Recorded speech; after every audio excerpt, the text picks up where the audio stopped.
ಇಳಿದನಾಗಿರಿಯನು ಹಿರಣ್ಮಯದೊಳಗೆ ಬಿಟ್ಟನು ಪಾಳೆಯವ, ತದ್ವಲಯ ಮಿಗಿಲೊಂಬತ್ತು 1000 ಯೋಜನಾಂತರವ.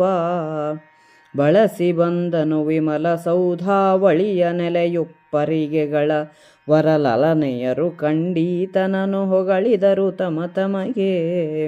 ತನಗೆ ತರುಣಿಯರು ಹೂವಿನ ತನಿವಳೆಯ ಕರೆದರು, ಕನತ್ ಕಾಂಚನ ವಿಭೂಷಣ ರತ್ನ ಜಯಪೂರಿತದ ಪೆಟ್ಟಿಗೆಯ. ವನಿತೆಯರನಾದೇಶದಲ್ಲಿ ಮೀಟೆನಿಪರನು ಮೃಗ ಪಕ್ಷಿ ಕೃಷ್ಣಾಜಿನವನಂತವನಿತ್ತು ಸತ್ಕರಿಸಿದರು ಫಲಗುಣನ. ಧಾರುಣೀಪತಿ ಕೇಳು ದಳ ನಡುದಾರಿ ಬಡಗಣ ಶೃಂಗ ಪರ್ವತ ದೋರೆಯಲ್ಲಿ ದೊರೆಗಳನ್ನು ದಟ್ಟಿಸಿ ಸೆಳೆದು ಬಹುಧನವ. ಭಾರಣೆಯ ಮುಂಗೊಡಿಯ ಕೊಳ್ಳೆಗಳೋರಣಿಸಿ ತುದಿಗೇರಿ ಸಿದ್ಧರ ಚಾರಣರ ವಿದ್ಯಾಧರರ ಮುತ್ತಿದರು ಮನ್ನಿಸದೆ. ಅರಸು ಮೋಹರ ಹತ್ತಿತ ಗಿರಿ 2000 ಗಲವದರಲಿ ತುರುಗಿ ಬಿಟ್ಟಿತು ಸೇನೆ ಸೂಳೈಸುವುದು ನಿಸ್ಸಾಳ. ಬಿರಿದುದಾಗಿರಿ ಕೆಳಗಣುತ್ತರ ಕುರುಗಳೆದೆ ಜರ್ಝರಿತವಾಯ್ತುಬ್ಬರಕ್ಕೆ, ಬಡಗಣ ಕಡಲು ಕದಡಿತು ತಳದ ತಾಯ್ಮಳಲ. ನೆರೆದರಲ್ಲಿಯ ನೃಪರು ದೂತರ ಹರಿಯ ಬಿಟ್ಟರು ಪಾರ್ಥನಿದ್ದೆಡೆ, ಅರಸ ಕೇಳುವರುಗಳು ಬಂದರು ಕಂಡರರ್ಜುನನ. ಗಿರಿಯ ನಿಳಿಯದಿರಿತ್ತಲುತ್ತರ ಕುರುಗಳಿಹ ಸಂಸ್ಥಾನವಿದು, ಗೋಚರಿಸಲರಿಯದು ನರರ ಕಾಲ್ದುಳಿಗೆಂದರವರಂದು. ಅಲ್ಲದಾಕ್ರಮಿಸಿದರೆ ನಿನಗವರಲ್ಲಿ ಕಾಣಿಕೆ ದೊರೆಯಲರಿಯದು, ಬಲ್ಲಿದರು ಉತ್ತರದ ಕುರುಗಳು ನಿನಗೆ ಬಾಂಧವರು. ಎಲ್ಲದಲ್ಲಿ ಫಲವಿಲ್ಲ ಸಾಹಸವಲ್ಲಿ ಮೆರೆಯದು, ಮರ್ತ್ಯ ದೇಹದೊಳಲ್ಲಿ ಸುಳಿವದು ಭಾರವೆಂದರು ಚರರು ಫಲುಗುಣಗೆ. ಮಾಡಲದು ನಮಗವರು ಬಂಧು ಶ್ರೇಣಿಗಳು ಗಡ ಹೋಗಲದು, ಕಟ್ಟಾಣೆ ಯಾವುದು ನಿಮ್ಮ ದೇಶದೊಳುಳ್ಳ ವಸ್ತುಗಳ. ವಾಣಿಯವ ಮಾಡದೆ ಸುಯಜ್ಞದ ಕಾಣಿಕೆಯ ನೀವುದು, ಯುಧಿಷ್ಠಿರ ನಾಣೆ ನಿಮಗೆನೆ ತಂದು ಕೊಟ್ಟರು ಸಕಲ ವಸ್ತುಗಳ. ತಿರುಗಿತಲ್ಲಿಂದಿತ್ತ ಪಾಳೆಯ ಮುರಿದು ಬಿಟ್ಟು ಹಿರಣ್ಮಯವನಾಕರಿಸಿ, ರಮ್ಯಕದಿಂದಿಳಾವೃತದಿಂದ ದಕ್ಷಿಣಕ್ಕೆ. ಭರದಿನೈದುತ ಹರಿವರುಷ ಕಿಂಪುರುಷವನು ದಾಟುತ ಹಿಮಾನ್ವಿತ ಗಿರಿಯ ನೇರಿದುದಿಳಿದು ಬಂದುದು ತೆಂಕ ಮುಖವಾಗಿ. ಕಳುಹಿ ಕಳೆದನು ಹಿಂದೆ ಕೂಡಿದ ಬಲವನವರವರೆಲ್ಲ, ಯಾಗ ಸ್ಥಳಕ್ಕೆ ಬಹನೇಮದಲ್ಲಿ ಹರಿದುದು ನಿಜಪುರಂಗಳಿಗೆ.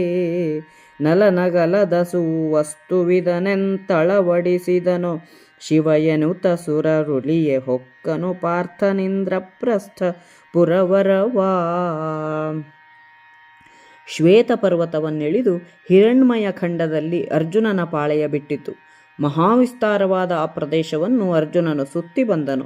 ಆ ಪ್ರದೇಶದ ಉನ್ನತ ಸೌಧಗಳ ಉಪ್ಪರಿಗೆಯ ಮೇಲೆ ನಿಂತು ಮಹಿಳೆಯರು ಅರ್ಜುನನನ್ನು ಹೊಗಳಿದರು.